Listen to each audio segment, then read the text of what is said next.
네, 오늘 제목은 내 뜻과 하나님 뜻 사이, 내 뜻과 하나님 뜻 사이라는 제목으로 말씀을 같이 생각해 보려고 합니다. 지난주에 살펴본 것처럼 예수님께서는 제자들과 함께 이제 마지막 식사를 하시면서 베드로가 예수님을 부인할 것에 대해서 말씀하셨습니다. 베드로는 자신 있게 내가 주님과 함께 죽는 자리에 가겠다라고 말을 했지만 예수님께서는 베드로가 부인할 것을 아셨기에 네가 그렇게 하더라도 네 믿음이 떨어지지 않기를 원한다, 기도한다 라고 말씀하셨습니다.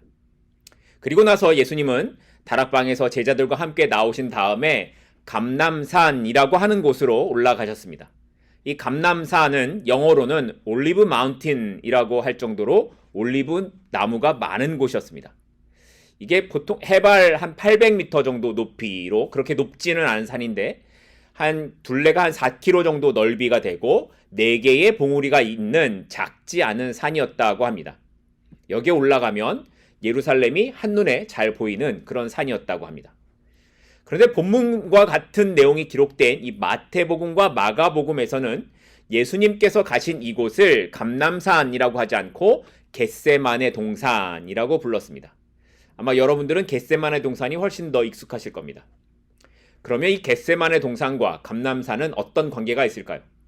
이 겟세마네는 이 감람산에 있는 4개의 봉우리 중에 한 봉우리를 말하는 것이고, 누가의 기록처럼 예수님께서는 습관을 따라 이곳에 올라가셨다라는 겁니다. 그리고 오늘 본문에 있는 것처럼 하나님께 마지막 기도를 하셨습니다. 오늘 본문 42절 말씀입니다.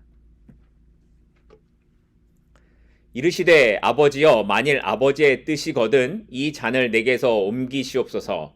그러나 내 원대로 마시옵고 아버지의 원대로 되기를 원하나이다 하시니, 예수님께서 아버지 하나님 앞에 예수님의 소원을 아뢰고 있는 장면이죠. 좀 어렵게 말을 한 것 같지만 우리가 이해하기 좋게 표현하자면, 아버지 좀 쉽게 하시면 안 되겠습니까? 라는 겁니다. 쉽게 하시면 안 되겠습니까? 꼭 이렇게 어렵게 하셔야만 합니까? 그런데 예수님은 거기서 끝나지 않으시고, 그러나 나의 뜻대로 하지 마시고 아버지의 뜻대로 하옵소서라고 결론을 맺으시는 겁니다. 아버지의 뜻대로 하옵소서라고 결론을 맺으시기는 하셨지만, 그럼에도 우리는 이 기도를 통해 예수님께서 얼마나 힘들어 하셨는가를 발견할 수 있습니다. 왜냐하면 예수님께서 얼마나 고민하고 괴로워하셨는가 하는 모습이 오늘 본문에 잘 드러나기 때문입니다. 그런데 한편으로는 이런 생각도 듭니다. 분명히 예수님은 하나님이신데 하나님이신 예수님께서 왜 이렇게 고통당하는 것을 괴로워하셨을까, 힘들어하셨을까 하는 겁니다. 예수님은 물론 완전한 인간의 몸으로 오셨기 때문에 인간이 느끼는 고통과 아픔을 감당하시는 것 때문에 그것이 힘들고 피하고 싶은 마음이 있으셨기도 했을 겁니다. 그러나 그것보다 더 괴로운 건 하나님의 분노의 잔 때문이었습니다. 이사야서 51장 17절 말씀을 보면, 이사야서 51장 17절인데요.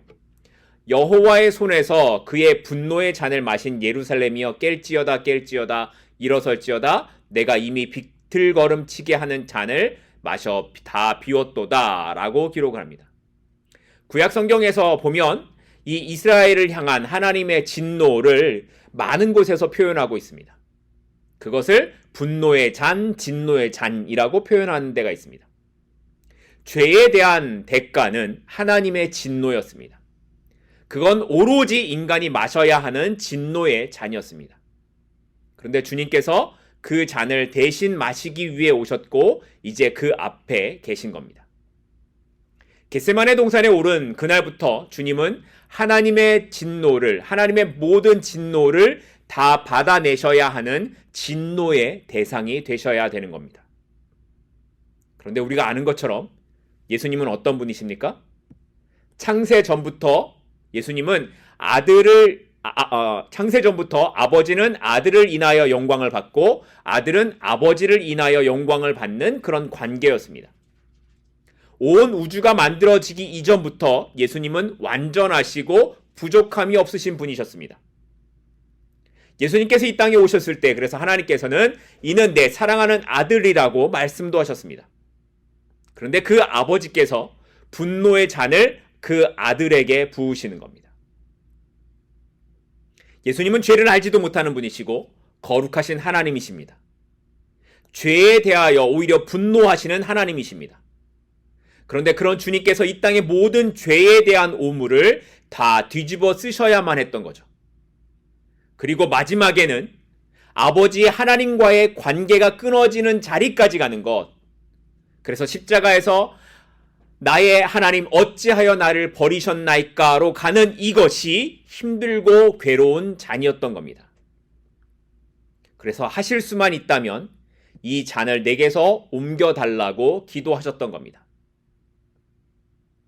우리는 신앙이란 하나님께 순종하며 항복하는 것이다 라는 것을 다 알고 있습니다. 하지만 그 신앙적인 항복이 우리의 생각으로 제한될 때가 너무나 많습니다. 그래서 어떤 때는 상황을 꺼내들기도 하고 어떤 때는 정당성을 꺼내듭니다.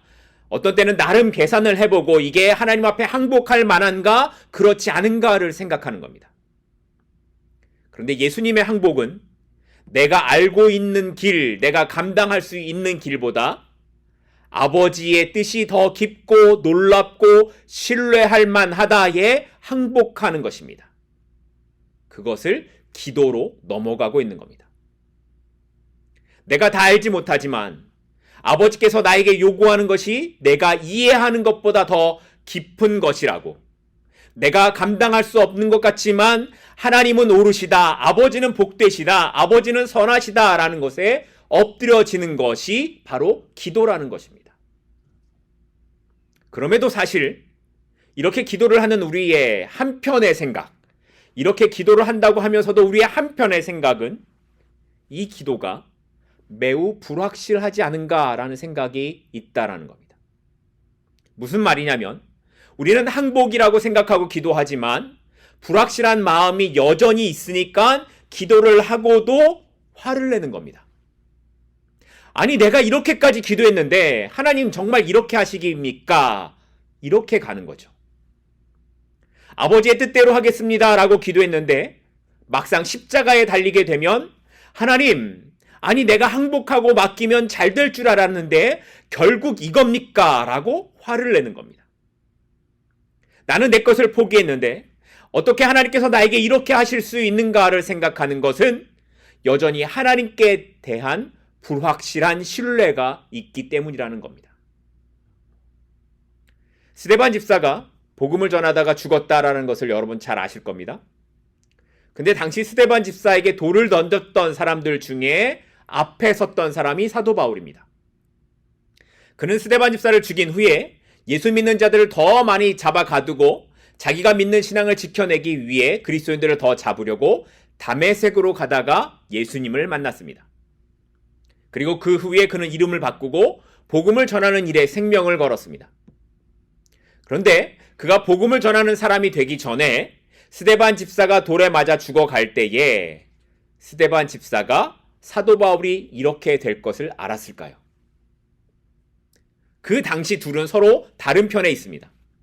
사울은 박해하는 사람으로, 스데반 집사는 복음을 지키는 사람으로 그 박해를 받고 죽음에 이르게 됩니다. 아무도 그때에 사울이 변해서 사도 바울이 될 것을 아는 사람이 없었습니다. 스데반도 몰랐고 심지어 사울도 자신도 몰랐습니다. 그 죽음의 자리에서는 도대체 연결점이 없는 거죠. 그런데 하나님의 계획은 스데반의 죽음의 과정을 통해 사울이 바울이 되도록 만들어 가셨던 겁니다. 스데반 집사가 죽어가는 그 순간에 하나님께서는 사울을 변화시켜 사도 바울이 되게 하시는 그림을 갖고 계셨고 그 하나님의 계획대로 사도 바울이 이루어져 가고 있었던 것입니다. 그러면 스데반 집사가 죽어가는 순간 하나님 앞에 기도할 때에 하나님의 계획을 알았을까요? 그 죽음의 순간에도 그는 하나님의 일하심이 뭔지는 알 수 없었을 겁니다. 그래서 사람들은 스데반 집사를 실패자라고 생각했을 겁니다. 그런데 하나님께서는 사람들이 실패했다고 생각한 그 안에서 하나님의 완전한 계획을 이루어 가고 계셨던 겁니다. 우리가 실패라고 생각하는 이유가 뭘까요? 스데반이 죽었기 때문이고 신자가 고난 가운데 있기 때문입니다. 그런데 이 땅이 전부라면 분명히 죽음과 고난은 실패이지만 이 땅의 시간과 비교할 수 없는 영원한 천국이 그 시간이 우리에게 있음을 안다면 하나님 안에 거하는 우리에게는 실패가 없는 겁니다. 우리가 하나님께 항복해야 하는 이유가 바로 여기에 있습니다. 우리의 엎드림은 내가 알고 있는 길, 내가 감당할 수 있는 길보다 아버지가 더 깊고 놀랍고 신뢰할 만하다에 항복하는 것에 있습니다. 이럴 때 내 뜻대로 마시고 아버지의 뜻대로 되기를 원하는 기도가 되는 것입니다. 자, 그러면 여러분이 이제 하나님의 뜻대로 되기를 정말 원하십니까?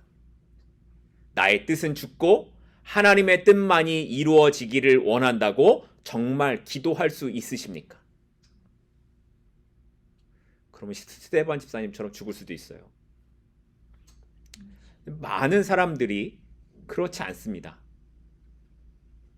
아니, 지금 그럴 수 있지만 어떤 순간에 우리는 그렇지 않을 수 있습니다. 그러면 왜 우리는 아버지의 뜻대로 되기를 원하는 기도를 할 수 없을까요? 제가 말씀을 준비하다가 하나님께서 들어주실 수 없는 기도라는 글을 찾았습니다.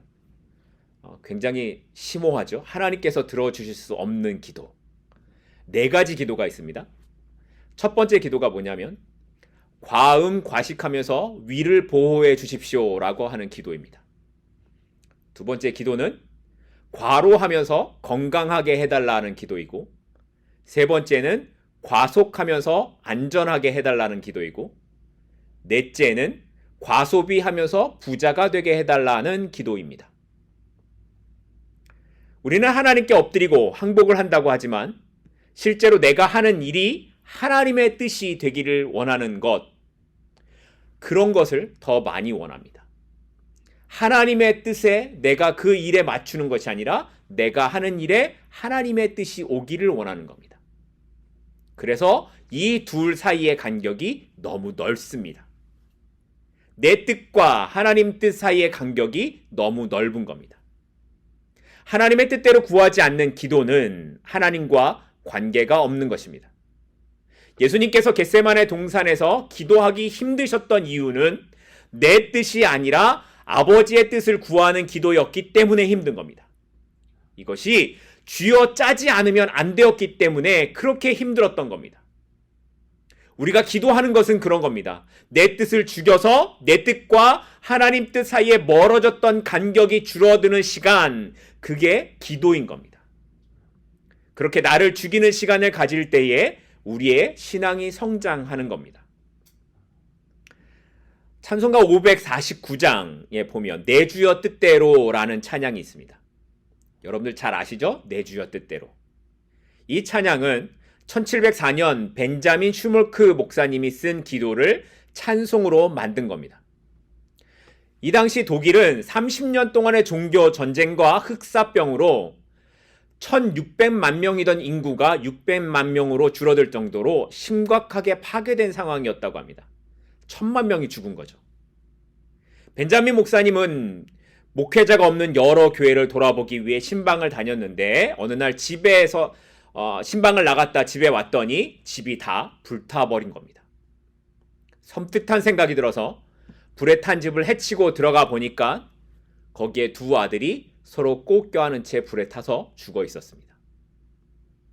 슈몰크 목사님은 하나님께 울부짖었습니다. 그런데 한참을 울다가 그는 조용히 기도하기 시작했습니다. 그 기도를 시로 옮겨서 만든 찬송이 내 주여 뜻대로입니다. 내 주여 뜻대로 행하시옵소서. 큰 근심 중에도 낙심케 마소서. 주님도 때로는 울기도 하셨는데 날 주관하셔서 뜻대로 하소서. 내 주여 뜻대로 행하시옵소서. 내 모든 일들을 다 주께 맡기고 저 천성 향하여 고요히 가리니 살든지 죽든지 뜻대로 하소서. 도저히 이해할 수 없는 상황에서 사랑했던 두 아들이 잿더미가 된 상황에서 벤자민 목사님은 주님의 뜻대로 행하시옵소서, 날 주관하셔서 뜻대로 하소서라고 고백했던 겁니다. 우리가 하나님의 뜻을 구하는 것이 결코 쉬운 일이 아닙니다. 겟세마네의 뜻이 기름을 짜는 틀이라는 뜻이 있습니다. 마치 이 이름처럼 예수님께서도 하나님의 뜻을 이루기 위해 그렇게 간절하게 기도하셨다라는 것을 말씀하고 있는 겁니다. 오늘 본문 44절로 가겠습니다.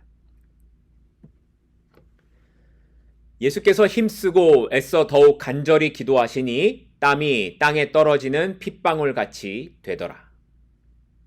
마태와 마가의 기록을 보면 예수님께서 무릎을 꿇고 기도하시다가 얼굴을 땅에 대고 엎드려 기도하시기도 하고, 또 일어나서 동산을 거닐다가 또 엎드려 땅에 얼굴을 대고 기도하시기를 반복하셨다라고 기록합니다. 말 그대로 온몸으로 예수님이 기도하신 겁니다. 또 히브리서 기자는 이것을 이렇게 기록합니다. 히브리서 5장 7절인데요. 히브리서 5장 7절입니다. 그는 육체에 계실 때에 자기를 죽음에서 능히 구원하실 이에게 심한 통곡과 눈물로 간구와 소원을 올렸고, 심한 통곡과 눈물로 간구하셨다라는 겁니다.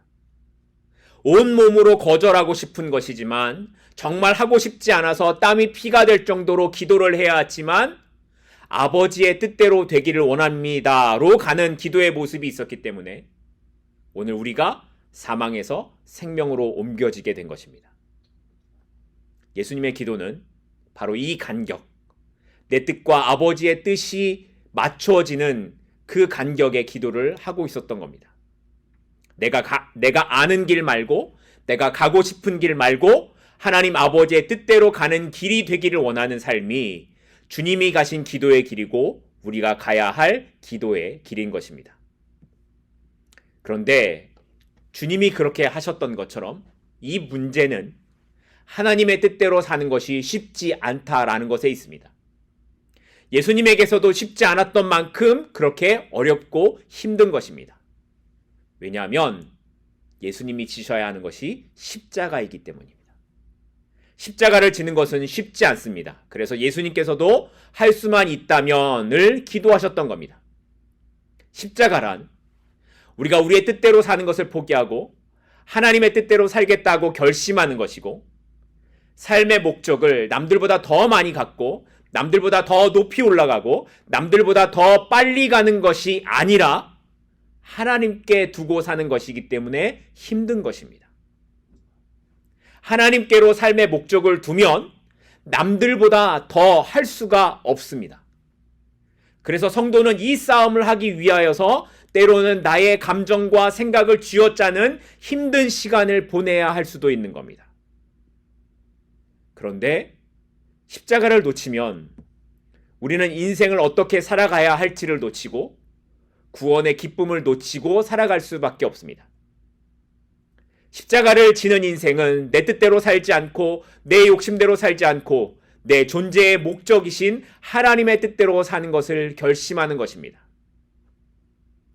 우리가 밥을 먹고 사는 것은 밥을 먹고 살아서 나를 향한 하나님의 뜻을 이루기 위함입니다. 우리가 공부를 하는 것은 성공해서 출세하는 것이 목적이 아니라 그것을 통해 나를 향한 하나님의 뜻을 이루기 위함입니다. 우리가 돈을 벌려고 애를 쓰는 것은 나를 향한 하나님의 부르심과 소명을 위해 사용하기 위함입니다. 신자는 그렇게 내가 아니라 하나님의 뜻대로 되기를 원하는 삶이기 때문에 온몸으로 세상에 속한 나와 싸우는 기도를 드려야 살 수 있는 사람이라는 겁니다.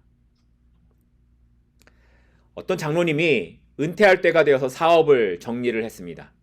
정리를 했더니 재산이 좀 돼서 편하게 먹고 살 정도의 여유가 됐다라고 합니다. 같이 가족들과 감사하다라는 그런 기도도 하고 그랬어요. 근데 그러다 보니 마침 시간도 있고 여유도 있어서 교회에서 가는 선교팀에 합류를 해서 IT에 가게 되었는데 가보니 거기가 너무 가난한 겁니다. 어떻게 뭘 할 수 없을까를 생각하다가 쓰레기처럼 굴러다니는 페트병이 눈에 들어왔습니다. 그리고 이걸 녹여서 플라스틱 그릇 같은 것을 만들면 어떨까 생각을 하게 됐고, 그렇게 되면 그걸 주워오는 사람들에게 돈을 줄 수도 있고 공장을 만들면 일자리도 만들 수 있으니까 좋지 않을까 생각을 해서 자신의 은퇴 자금을 거기에 쏟아 넣었다라는 겁니다. 그렇게 이들을 섬기면서 복음을 전하고 살면 남은 삶이 행복하지 않을까 생각을 했다라는 겁니다.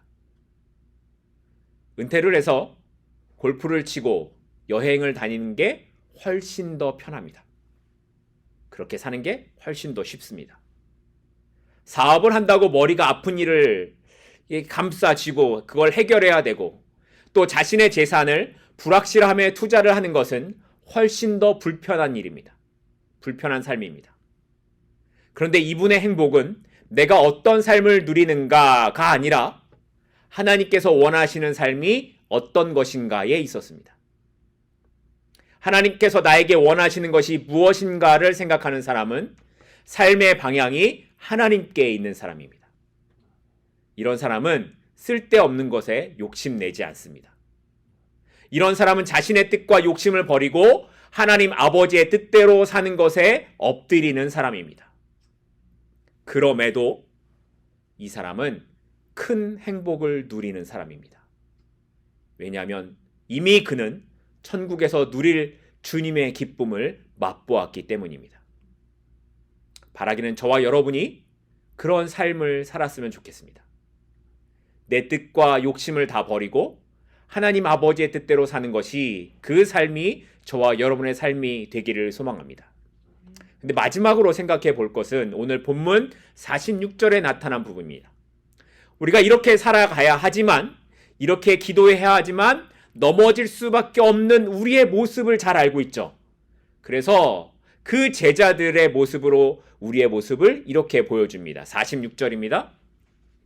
이르시되 어찌하여 자느냐, 시험에 들지 않게 일어나 기도하라 하시니라.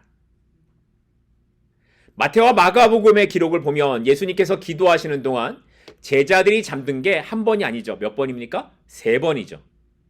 예수님은 3번이나 그들을 떠나 아버지께 이 잔을 옮겨달라고 간절하게 기도하셨는데 그때마다 제자들은 자고 있었습니다. 누가는 이 이유에 대해 슬픔 때문이라고 좀 제자들을 대변하는 듯한 뉘앙스로 기록을 하죠. 마태와 마가는 심히 피곤하여 라고 기록을 합니다. 아마도 이 누가와 마태와 마가의 표현 그대로 제자들은 유월절을 보내는 시간 동안 많은 사람들을 만나서 지쳐서 피곤했기 때문에 그래서 잠이 들었을지도 모릅니다. 그러나 어쨌든 피곤한 중에서도 기도하라는 예수님의 말씀이 있었는데도 제자들은 3번이나 잠에 들고 말았습니다. 그런데 말씀을 묵상하면서 제자들의 모습이 마치 저의 얘기를, 여러분의 얘기를 그대로 하는 것처럼 보였습니다. 기도해야 하는 것은 아는데 삶이 무거운 겁니다. 하나님의 뜻대로 되기를 원하는 삶을 살아야 되는 것은 아는데 육신의 연약함 때문에 자꾸만 그 앞에 무너지는 겁니다. 그리고 문제를 만나게 될 때 베드로처럼 자기가 가지고 있는 칼을 빼들고 힘 대 힘으로 싸워서 내가 이겨보겠다라고 나서는 겁니다. 내 힘으로 해보겠다라고, 내가 할 수 있다라는 근거 없는 자신감만 내우면서 사는 거죠. 그런데 정말 다행인 건 주님께서 이런 우리를 알고 계신다라는 겁니다.